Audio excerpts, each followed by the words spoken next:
Trader! Hey guys, this is Stranger Frozen Wish Theories here, and welcome back to another movie review. And today, I am going to be doing a review on Star Wars The Force Awakens. So, Star Wars The Force Awakens is the seventh installment in the Star Wars saga, as well as the seventh Star Wars film to release overall. And it is the start of a brand new Star Wars trilogy, which is the sequel trilogy, aka the most controversial, polarizing trilogy of all freaking time. And it came out in the year 2015. By the way, happy late 10th anniversary to this movie. And it is directed by J.J. Abrams, the same director as Star Wars The Rise of Skywalker, which will be my next review after this one. Mission Impossible 3, Super 8, my favorite J.J. Abrams movie, Star Trek Into Darkness, and the upcoming film that comes out in November, The Great Beyond. And the film tells a story taking place 30 years after the events of Return of the Jedi. The First Order has risen from the ashes of the Galactic Empire. No, not really risen from the dead like that. More so just resurfacing. I don't know what's the word, but something. Yeah, but I think you probably know where I'm going with this. And the film pretty much just starts off with Kylo Ren, who attacks this village, and is looking for this map that leads to Luke Skywalker, because Luke Skywalker has gone missing. And so Poe, the resistance leader who was victimized from that village, manages to escape from the help of a stormtrooper turned good Finn, or FN 2187. I'm not sure if I got that number all correctly. But then they crash land into Jakku, and that's where Finn meets Rey. And so Finn and Rey must work together to be able to send over the map to Luke Skywalker to the Resistance. So and the last part of the map leading to Luke Skywalker is in BB-8, so storage unit, and that's what the First Order is hunting. And that will be like the last clue in order for the Resistance to search for Luke Skywalker, while the First Order is in its way. And the First Order is building a new Death Star called the Starkiller Base, which is 10 times larger and more destructive than the Death Star. It can kill multiple planets at once, not like a Death Star that just kills one planet, and then now I'm finally getting around to completing my sequel trilogy reviews. Back in 2022, I did a review for Star Wars The Last Jedi for its 5th anniversary, and I rewatched that video just a while ago before recording this review, and everything I said in that review still holds up to this day. I love Last Jedi, and I think Last Jedi is my favorite of the sequel trilogy. Yeah, spoiler alert for my thoughts on Force Awakens, but yes, that's one thing I will already say about The Force Awakens. It's not better than The Last Jedi. And I have promised that for years now that I was going to finish off my sequel trilogy reviews. And I was also going to be able to finish my Star Wars reviews in general. And now I'm doing it with this one right here. And I still remember, I have such nostalgic memories for this movie. This movie has already become just the nostalgia in itself. Now, those who know me so well, all of my closest to internet friends know that I had a bad 2015. I think 2015 is highly overrated. Now I know years are subjective. I don't think years are like underrated and overrated. The, it really depends on the personal life and stuff. But personal, yeah, like yeah, I think I've made some of the worst, some of the shittiest memories in 2015. Both in the second half, in like the second half of my fourth grade year and the beginning of my fifth grade, where yeah, it just kind of sucked. And even yeah, even for movies, yeah, 2015 was just okay, all right for movies, but easily one of the weakest years of the 2010s. Like, people overrate 2015 by calling it one of the best years for film. Okay, yes, I think for Oscars movies, you can argue. I can name some amazing movies from that year on the top of my like Mad Max Fury Road, the best blockbuster of the year. Even if I'm not sure if how big of a blockbuster it is, like how high of a budget it is. It's more of an Oscars movie, and that year also gave us my favorite Ridley Scott movie, The Martian. Although Dog Stars couldn't top it. And then you also got oh yeah, my favorite movie from that year, When Marnie Was There. And also you got okay, I'm really forgetting movies on the top of my head. So yeah, the underrated James Bond movie Spectre.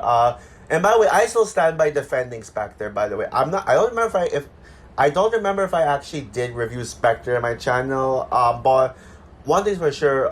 Whatever I would have said in that review, it still holds. I have not changed my opinion on Spectre for like 5 years already. And my channel was, I started making my videos less than 5 years ago.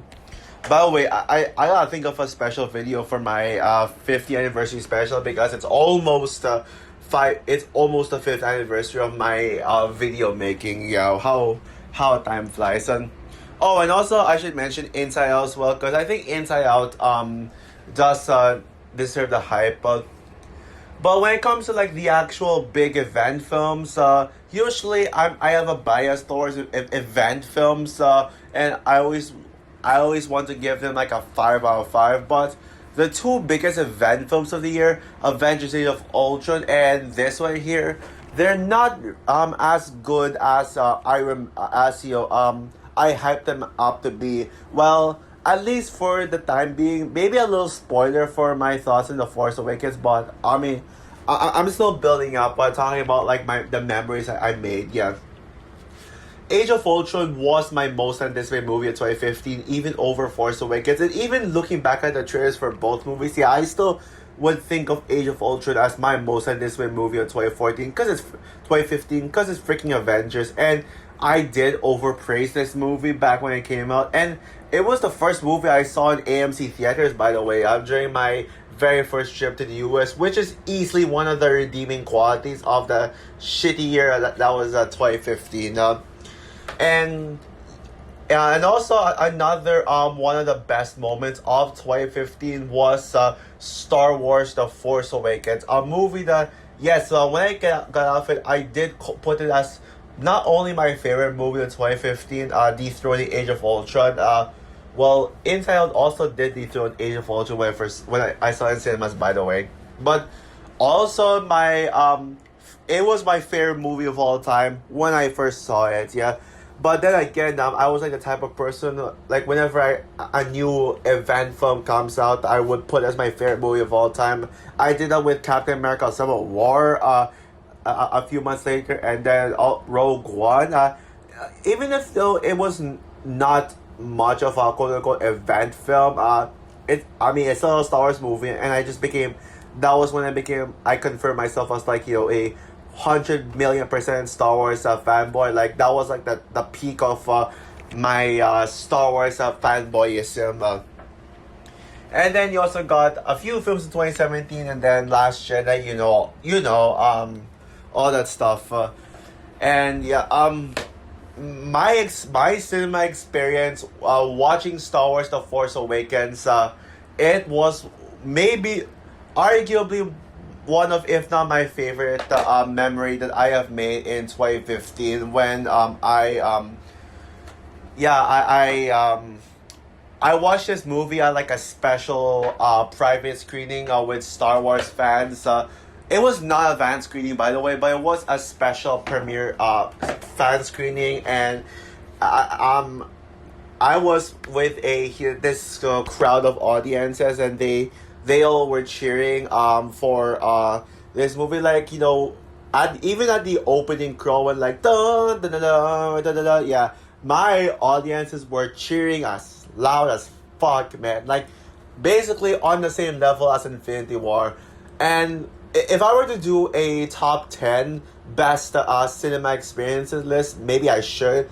Force Awakens is actually among my top 5 favorite cinema experiences of all freaking time. The experience was that good.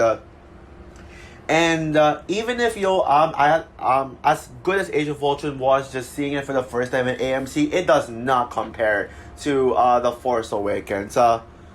But flash forward to now, my thoughts on both Age of Ultron and Force Awakens, the two big event films of that year. My thoughts have certainly dropped, and that's kind of like why I don't think 2015 was a very good year for movies, because because of these event films just not aging too well. Well, they're still great, don't get me wrong. And yeah, although Age of Ultron, my thoughts on Age of Ultron did decline faster than The Force Awakens. My thoughts on The Force Awakens, I'll just say I think Age of Ultron is better than The Force Awakens. Okay, so before I actually get into details on The Force Awakens and my actual thoughts, let's talk about the sequel trilogy as a whole. Now, yes, Force Awakens was praised at the time it came out, and everybody loved it, and some even went as far as calling it the best Star Wars movie ever made. But then when The Last Jedi came out, oh boy, it broke the Star Wars fan base. So quickly. It was so hated that people were complaining about how it was like it ruined the continuity of The Last Jedi.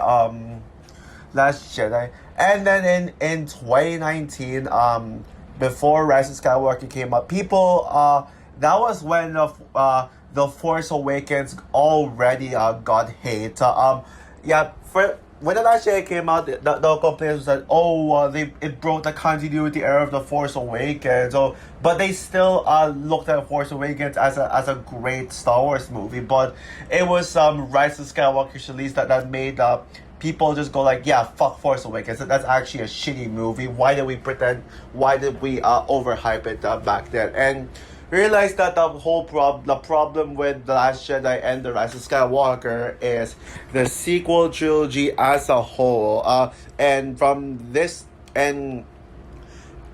sequel trilogy has now earned the title as the most controversial movie trilogy of all time, and it stayed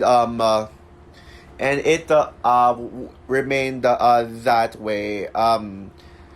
Now I did call Force Awakens overrated at one point. Yes, I did. There was one point where I disliked Force Awakens, but honestly, I was like, fuck me. I like my mind, like, the sequel trilogy is so hated that my mind literally got poisoned by the hate. I remember calling the sequel trilogy shit, but fuck me, man. Looking back at The Force Awakens, I gotta say, y'all, I think Force Awakens is a freaking damn awesome movie.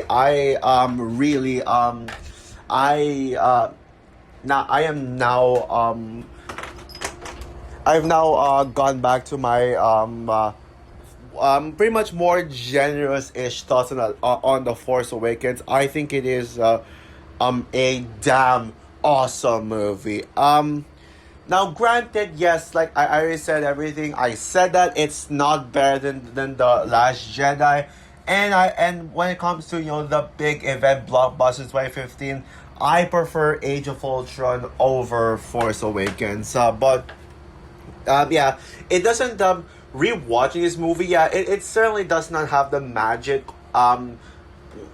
Like that it doesn't have that same magic as when I first watched the movie in theaters, but it's still it succeeded at winning fans like me over.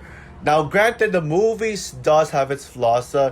Yeah, I think one thing that people have been criticizing this movie for is something that they're not wrong at, is that it is a rehash of A New Hope, but it doesn't really derail the overall quality of the story, as a plotline of finding a missing piece of map to Luke Skywalker is pretty solid, yeah. And I think the story is decent if you can just ignore the fact that this is a rehash of the last of A New Hope. One flaw that became very noticeable on the last time I rewatched this. Oh, by the way, I should mention as well, I did not rewatch this movie in preparation for reviews. Typically, whenever I review an older movie, I would have rewatch it first before reviewing it. But with The Force Awakens, I rewatched it last December. I still remember every single thing that happened. And I wrote a review good enough that I can use as my guide for the review. So I'm using my Letterboxd review as a guide, as a semi-script, but just like how I review movies nowadays. So I should mention as well that I'll talk about it later. One flaw that became noticeable on this latest viewing is how rushed the chemistry between Finn and Rey felt when they first met. Like, Rey attacked Finn because Finn had post jacket and BB-8 pointed it out. But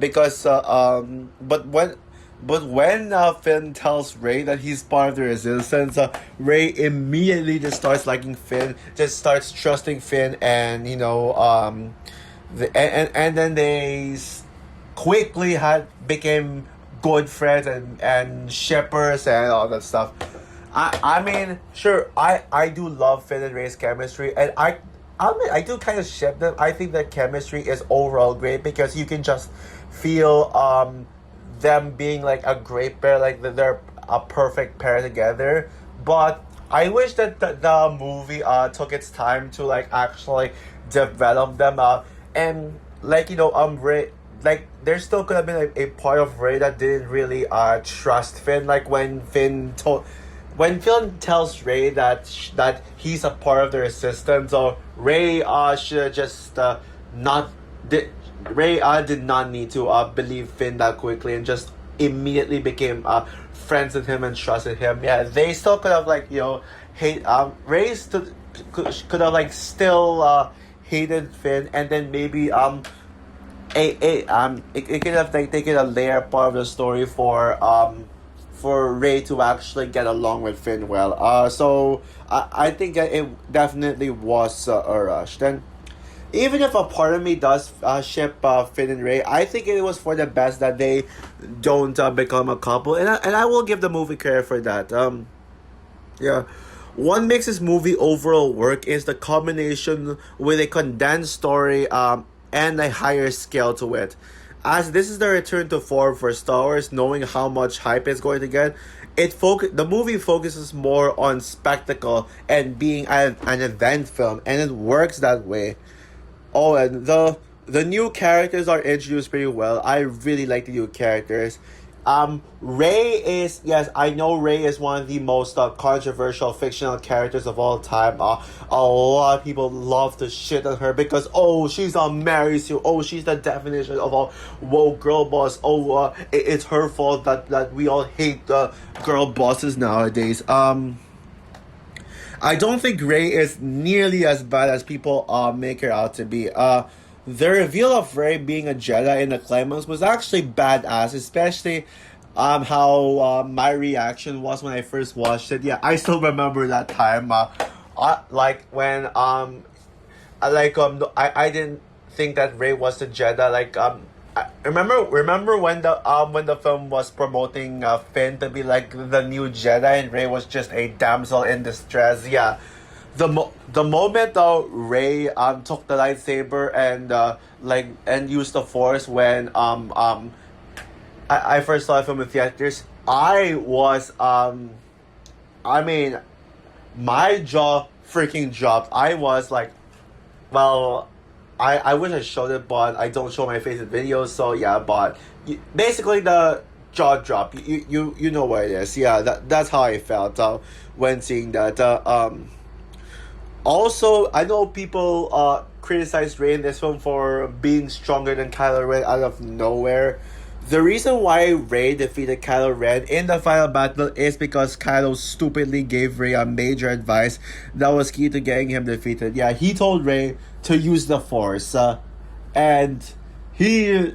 Honestly, if only Kylo Ren kept his mouth shut, that he wouldn't have been defeated by Rey. So I think it was more on Kylo just made a really bad decision.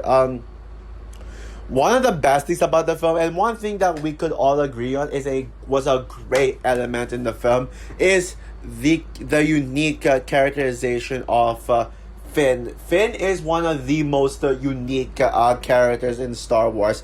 A stormtrooper who is actually human, who... Well, I'm sure you know what I mean by human. I'm sure all the stormtroopers are humans under the mask. And betrays the First Order in order to side with the light. This is a character in Star Wars unlike anything we've ever seen, and this is why I think Finn is maybe the best character in the film, next to Rey. I wish we got more. And yeah, certainly there's no denying that Finn was done dirty in the sequel trilogy, and he deserved so much better. I wish that Finn was more main character material in The Last Jedi: Rise of Skywalker, but now I don't remember how I actually felt about Finn in The Last Jedi, but I do remember there was something about Finn in The Last Jedi that made him just not useless. But then The Rise of Skywalker, I'll talk about Finn in that film when I review Rise of Skywalker. And you also got the badass resistance leader Poe, as well as the solid villain with an interesting character arc, Kylo Ren. The twist that Kylo Ren is Han Solo's son is still goddamn insane to this day. Something I did not see coming. Yeah, that was one of the twists that really shocked me when I first saw the movie in theaters. I remember my friends, my in-person friends at school, suggesting to me that Kylo Ren was going to be Kylo Ren is actually Luke Skywalker and Luke turned to the dark side. That is one thing I did not want to see in this movie, but I'm glad that they didn't make Luke Skywalker turn to the dark side. So yeah, thank God for that. Also, no, this movie did not ruin Han Solo like what everyone else says. Han in the movie still felt like the character of Han Solo, with the elements that you'd expect from an old age hero. Yeah, I still saw the Han Solo in him, so there's that. Oh, and also the death of Han Solo was shocking and quite emotional, especially on first viewing. The visuals are absolutely stunning, but that's to be expected from a Star Wars movie. It's not only stunning because it's Star Wars, but it looks and feels grand without overdoing CGI. You can clearly feel the practicality that was put in the final lightsaber fight, and there's that. Although granted, I will say it's not as good as the visuals in The Last Jedi. The visuals in The Last Jedi, Last Jedi has the single greatest visuals in Star Wars history. What else? Oh, and the performances all across the board are very good. Say what you want about Rey, but Daisy Ridley's performance cannot be denied because she really cooks hard with her performance. And not just in this one, but in the whole sequel trilogy. I mean, I think it's easy to say that Last Jedi is Daisy Ridley's best performance, and as Last Jedi had the best characterization of Rey, but I still love the Daisy Ridley's performance in this one. Also, I love Adam Driver's performance as Kylo Ren. John Boyega's Finn is great. Oscar Isaac as Poe. fun fact, guys, this is actually my introduction to Oscar Isaac. I did not even know that Oscar Isaac was a big name star even before Force Awakens. I thought that he was just like Daisy Ridley and John Boyega, where they were where Force Awakens just made them popular and like gained popularity. But Oscar Isaac was already popular even before this one, like playing the villain in Sucker Punch and also and also starring in what many people consider to be his best performance inside Llewyn Davis. I don't agree that is his best performance, but it's one of them for sure. But yeah, I mean, I can see why I was introduced to Oscar Isaac with Poe Dameron, because I have not seen those other movies or even heard of them at the time. I was still a kid at the time. But without question, the best thing about the film are the action scenes. Oh man, there are tons, and I mean tons of action scenes with such an epic scale to them, and yeah, there's a lot of just amazing action scenes that you can just point out. Whether it's the invasion of Jakku in the beginning, which is maybe my second favorite opening scene in Star Wars, second behind The New Hope, and in fact, maybe even the opening scene. In fact, I'm actually debating on which Star Wars movie I think had the best. Oh wait, shit, Revenge of the Sith. Oh yeah, that just slipped my mind. But yeah, Revenge of the Sith has the best opening of Star Wars. And you know what? Screw it. I think one thing that this movie did better than A New Hope is the opening scene. That was a kick-ass opening scene right there with the invasion of Jakku. And Kylo Ren showing up. That was great. And then you also got the Millennium Falcon chase. When Finn and Rey were trying to escape Jakku and find the Millennium Falcon for the first time. Oh, by the way, speaking of that, I probably should have made that one's garbage joke at the beginning at my intro. I only said straight out of nowhere because I wasn't sure I couldn't think about what intro I could have done, but oh well. Oh, and there's also the fight that forgot the planet with Maskanata. I forgot what planet that was called. But please if you guys, for those who actually pay attention to my reviews and know, at least tell me what planet that was, the one with Maskanata, because I don't remember. But that fight, the one with where we actually get to be reintroduced to the Resistance pilots led by Poe. Yeah, that was epic, especially with the Finn attempting to be a Jedi, fighting a stormtrooper with the best line in the movie, traitor, and yeah, there's that. And then you also got my favorite, the best action scene in the film. Finn and Rey versus Kylo Ren, the final battle. That was probably my favorite action scene in the film. And honestly, a top 5 lightsaber duels in Star Wars. Heck, dare I say, the best lightsaber duel in the sequel trilogy. So that's one thing this movie has against the other two films in the sequel trilogy. Also,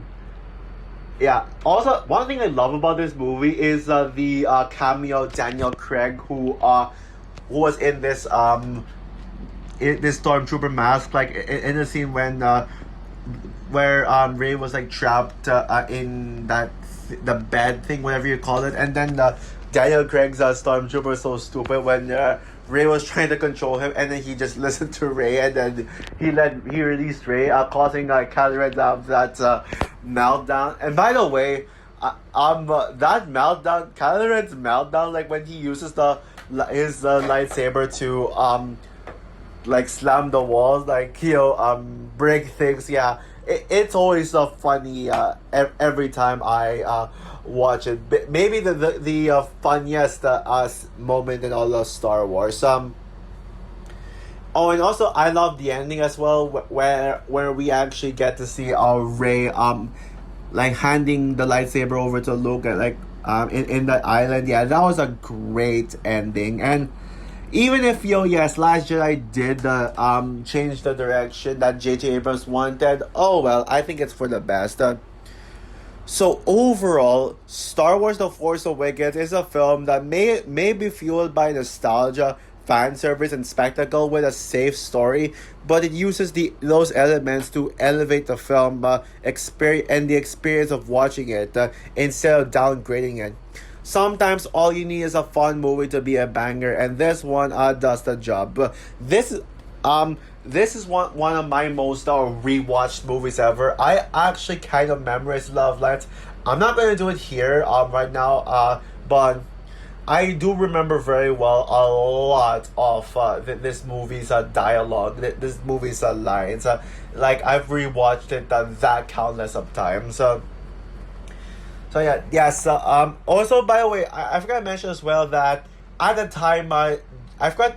Yeah, I was gonna talk about J.J. Abrams, but I forgot. But J.J. Abrams was one of my favorite directors at the time this movie came out. So that was one thing that got me hyped for this, because the first Star Trek movie from 2009 was one of my favorite movies as a child, and I also love Star Trek Into Darkness. It's on par with 2009 Star Trek as my favorite Star Trek movie. I'm debating on that, but yes, I'm more of a fan of the Kelvin Klein Star Trek movies than the classic Star Trek. Don't hate me. And you also got Super 8, which is yes, we also got Super 8, which is my favorite J.J. Abrams movies, and I stand by that. I mean, Super 8 is basically Stranger Things before Stranger Things. So, yeah, I think I'm gonna... No, given the fact that... Given my love for Stranger Things, I think I'm going to love that movie more. And then you also got Mission Impossible 3, which is great. And I am actually really excited for The Great Beyond. It probably could be... it probably could be neck and neck with Super 8 as my favorite J.J. Abrams movie, but we'll see about that. And yeah, one thing's for sure, this is most certainly my second favorite film in the sequel trilogy, second only to behind the Last Jedi. But I totally get it if you think this is the best Star Wars movie, the best in the sequel trilogy. That's actually a valid take. And I think this comes very close to the Last Jedi, but I think I feel like I've been rewatching Last Jedi more than Force Awakens lately, and I can see why. So as I said, guys, I'm going to give Star Wars The Force Awakens a 4.5 stars out of 5. Near flawless movie. So that's all for my review of Star Wars The Force Awakens. So what are your thoughts on the movie? Would you agree with me that this ranks in the middle of the sequel trilogy? In between Last Jedi and Rise of Skywalker, would you say this is the best in the sequel trilogy or the weakest ones? And as when it comes to Star Wars, would you consider this as one of your favorite Star Wars movies, or do you think this is one of the weakest Star Wars movies, or do you consider it to be like in the middle of the Star Wars rankings? Because personally, to me, I do have this in the middle of my Star Wars ranking. Comment down below, like, subscribe, hit the notification bell, and stay tuned for my final Star Wars review. At least out of the live action, theatrical release blockbuster Star Wars movies. Yeah, The Rise of Skywalker. I will be doing it tomorrow. When I get back from seeing the Top Gun 40th anniversary re-release in theaters. So yeah, bye guys.